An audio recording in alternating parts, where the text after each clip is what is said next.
ერთიანი ეროვნული საგამოცდო ნაშრომების გამოქვეყნება დღეს ზოგადი უნარების ტესტების შედეგებით დაიწყება. აბიტურიენტებს საკუთარი გასწორებული ნაშრომების ნახვა ცენტრის ვებგვერდზე შეეძლებათ. ყველა გამოცდის შედეგის გამოცხადება 10 აგვისტოსთვის დასრულდება, რის შემდეგაც სააპელაციო განცხადებების მიღება დაიწყება. 2010 წლის ერთიანი ეროვნული გამოცდების საბოლოო შედეგები კი 20 აგვისტოს გამოქვეყნდება. შეგახსენებთ, რომ ერთიანი ეროვნული გამოცდები 1-დან 23 ივლისის ჩათვლით მიმდინარეობდა. ძალიან გვაყოფილებით, როგორც ჩაიარა ეროვნული გამოცდები, გუშინ დამთავრდა პროცესი, გარდა აბიტურიენტების ხელოვნებისა და ფოლკლორის უნივერსიტეტთა შორისო სტუდენტური ფესტივალი ერისხმა წელს ბათუმში გაიმართება 2-დან 4 აგვისტოს ჩათვლით, სწორედ აჭარის რეგიონი უმასპინძლებს თბილისის 12 და 6 რეგიონულ უნივერსიტეტის სტუდენტებს. ფესტივალის ორგანიზებასთან დაკავშირებულ საკითხებზე თბილისის სახელმწიფო უნივერსიტეტში დღეს პრესკონფერენცია გაიმართა. პრესკონფერენციის უნივერსიტეტის რექტორი გიორგი ხუბუაც დაესწრო. დეტალებზე უნივერსიტეტის თვითმმართველობის პრეზიდენტი დაჩი გუბაძე საუბრობდა. ღონისძიების იდეის ავტორთა განცხადებით ფესტივალის მიზანი ახალგაზრდებში ხალხური ფოლკლორისა და კულტურის პოპულარიზაცია. ფესტივალი ტრადიციულია და უკვე მეორე წელია რაც იმართება. წელს ფესტივალში მონაწილეობას 700 სტუდენტი იღებს. აღსანიშნავი ფაქტია, რომ ხალხური ფოლკლორის კულტურის მიმართ ინტერესი სწორედ სტუდენტობა ავლენს. ეს ნიშნავს, რომ იმ დიდ ტრადიციებს, რომელთაც იამაღებდა ნებისმიერი კულტურული ერი და რომელთაც ძალიან ძლიერია ქართული კულტურა, ჩვენი ახალგაზრდობის სახით ღირსეული გამგზელებელი ყავს. ფესტივალის უმთავრეს მიზანს წარმოადგენს მოხდეს ქართულ ახალგაზრდებში ქართული ფოლკლორის პოპულარიზება. ფესტივალის ძირითადი სეგმენტი არის სტუდენტობა და ახალგაზრდობა. წლევანდელ წელს ფესტივალმა მიიღო დიდი მასშტაბები, ვიდრე ეს იყო შარშან. ფესტივალის გამართვის იდეა თბილისის სახელმწიფო უნივერსიტეტში დაიბადა სტუდენტურ თვითმმართველობაში და 2009 წელს გაიმართა პირველად ეს ფესტივალი. საკმაოდ დიდი რეზონანსი გამოიწვია. ჩვენ თავიდანვე ამ პროექტში მიზნად დავისახეთ სტუდენტური ცხოვრების გახალისება, ასევე ნიჭიერ სტუდენტების გამოვლენა. თბილისის მშვიდობის ხიდმა, როგორც ჩანს, სხვა დატვირთვაც მიიღო. ხიდი, რომელიც 6 მაისს გაიხსნა, თავიდანვე დაინტერესდნენ, ასე ვთქვათ, შოუმენები, რადგან გახსნიდან ძალიან მალე ხიდზე რამდენიმე საინტერესო შოუ დაიდგა. უშინ კი 12 მილიონიანმა ხიდმა ახალი დატვირთვა მიიღო. პირველად მშვიდობის ხიდზე სტუდენტების გამოსაშვების საღამო გაიმართა.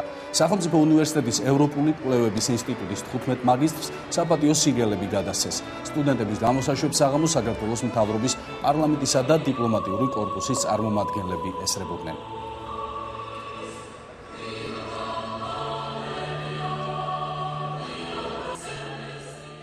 პირველში მინდა ყველა კურსდამთავრებულს მათ მშობლებს ახლობლებს მიულოცო ეს დიდი წარმატება. სიმბოლურად ჩვენ ამ დღეს ზეიმობთ ხიდზე. ხიდი ყოველთვის აერთიანებს და ჩვენ დღეს საქართველოს ძალიან მჭირდება ევროპასთან გამაერთიანებელი დამაკავშირებელი ხიდები და ჩვენი კურსდამთავრებულები არიან სწორედ ის ძალიან მაღალკვალიფიციური სპეციალისტები, რომლებიც საქართველოს სერიოზულ დახმარებას გაუწევენ ევროპული ინტეგრაციის პროცესში. დღეს დაამთავრა 15 სტუდენტმა ევროპის მცოდნეობის ინსტიტუტი მაგისტრატურის პროგრამა ევროპის მცოდნეობაში.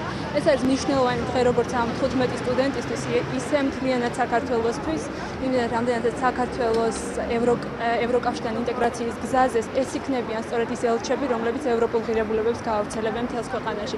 დღეს როგორც იცით, ევროპული კვლევების ინსტიტუტში გვაქვს დაჯილდოება, ეს თქვა გამოსაშვების საღამო.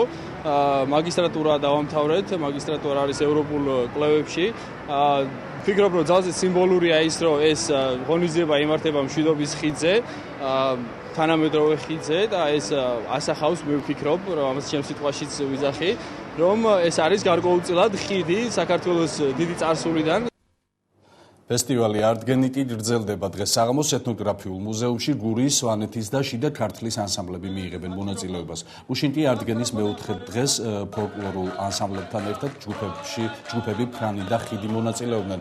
2 ნაწილიანი კონცერტი რამდენიმე საათს გაგრძელდა.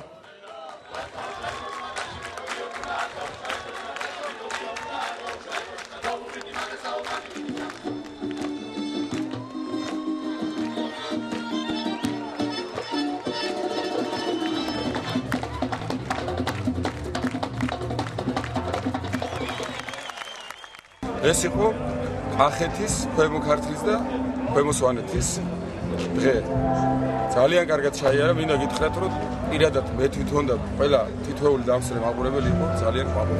ყოველ წელს პრინციპში მოვდივართ და დავდივართ. შარშან ძალიან გაგვახარო პანჩომ, რომელიც მოულოდნელად ამოვიდა სცენაზე და დღემდე გვახსოვს ის სიამოვნება, რომელიც მან მოგვანიჭა. მიხარია, რომ შემორჩენილია ეს ქართული კუთხეებიდან რაღაც ერთობლიობა და არ ვართ განებირებული მსგავსი სიამოვნებებით და რა ვიცი, ყოველ წელს ვცდილობ ხოლმე რომ მოვიდე. გერმანიის ფინანსური ზედამხედველობის კომიტეტის განცხადებით, გერმანიის Hypo Real Estate ერთადერთი გერმანული ბანკი აღმოჩნდა, რომელმაც სტრეს ტესტი ვერ გაიარა. 91 ევროპული ბანკიდან 7-მა ვერ გაიარა ფინანსური ტესტი. ტესტირებით უნდა გამოვლენილი იყო შეუძლია თუ არა ფინანსურ ორგანიზაციებს ახალი ეკონომიკური რყევების გადატანა. შესამოწმებელ ბანკებს შორის მსოფლიოს 4 ლიდერი ბანკიც მოხვდა. ესენი არიან RBS, Lloyds TSB, HSBC და Barclays. ევროსაბჭოს წარმომადგენლები ფიქრობენ, რომ ტესტის შედეგები ევროპის საბანკო სისტემის კარგ რეპუტაციას აღადგენს. ანალიტიკოსების აზრით, მიღებული შედეგებიდან ჩანს, რომ სტრეს ტესტები არ იყო სათანადოდ მკაცრი და ბოლომდე ვერ გამოავლინა ევროპის ფინანსური სისტემის მდგომარეობა. ავსტრალიის პოლიტიკური ლიდერები 2010 წლის საპარლამენტო არჩევნების კამპანიის წინ სატელევიზიო დებატებში მიიღებენ მონაწილეობას. საპარლამენტო არჩევნები ავსტრალიაში 21 აგვისტოს ჩატარდება. დებატებში მონაწილეობას ავსტრალიის პრემიერ-მინისტრი ჯულია გილარდი და ოპოზიციის ლიდერი ტონი აბოტი მიიღებს. ავსტრალიის პრემიერ-მინისტრი და ოპოზიციური ლიბერალური პარტიის ლიდერი ტონი აბოტი რამდენიმე დღის შემდეგ ავსტრალიის ერთ-ერთ არხზე ტელედებატებს გამართავენ.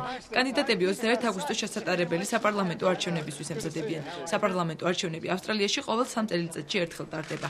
არჩევნებში გამარჯვებული პარტიის ლიდერი ავსტრალიის წარმომადგენელთა პალატაში პრემიერ-მინისტრის პოსტს კიდევ 3 წლით დაიკავებს.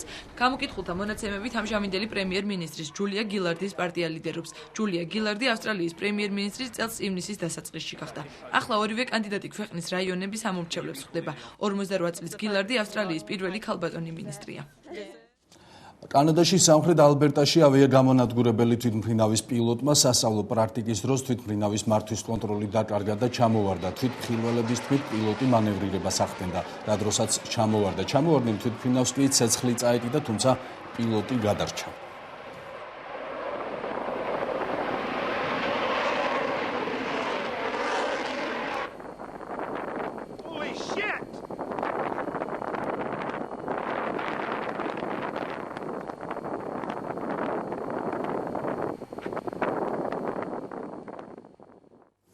ჩინეთში ტაიფუნი ჩამთხურ მძვინვარებს. ტითიის ზონაში ჩინეთის 20 პროვინცია და ქალაქი აღმოჩნდა. ტაიფუნმა 1.300.000 ადამიანი პანიკაში ჩააგდო. დანგრეულია 3,000-მდე საცხოვრებელი სახლი. წინასწარი ინფორმაციით, ტაიფუნისგან მიღებული ზარალი $314 მილიონ აღწევს. ტაიფუნ ჩამთხრამდე ჩინეთს ტაიფუნი კონსონი დაატყდა თავს, რის შედეგადაც 2 ადამიანი დაიღუპა.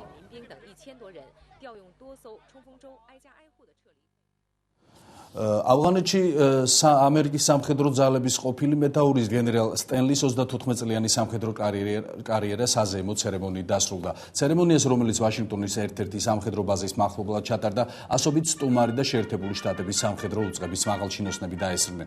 მათ შორის ამერიკის თავდაცვის მინისტრი რობერტ გეიტსიც იყო. გეიტსმა მაკრისტალის ავღანეთში გავლილ გზას გმირული უწოდა და განაცხადა, რომ არ არსებობს ამერიკელი, რომელმაც ამერიკის მტრებს გენერალ მაკრისტალზე მეტი ზიანი მიაყენა. გამოსამშვიდობებელს გამოსვლაში მაკრისტალმა იუმორით ისაუბრა თავის პოსტიდან გათავისუფლებაზე. მე ყველას ბიოგრაფია მაქვს და როლინგ სტოუნის ჟურნალისტსაც კარგად ვიცნობ.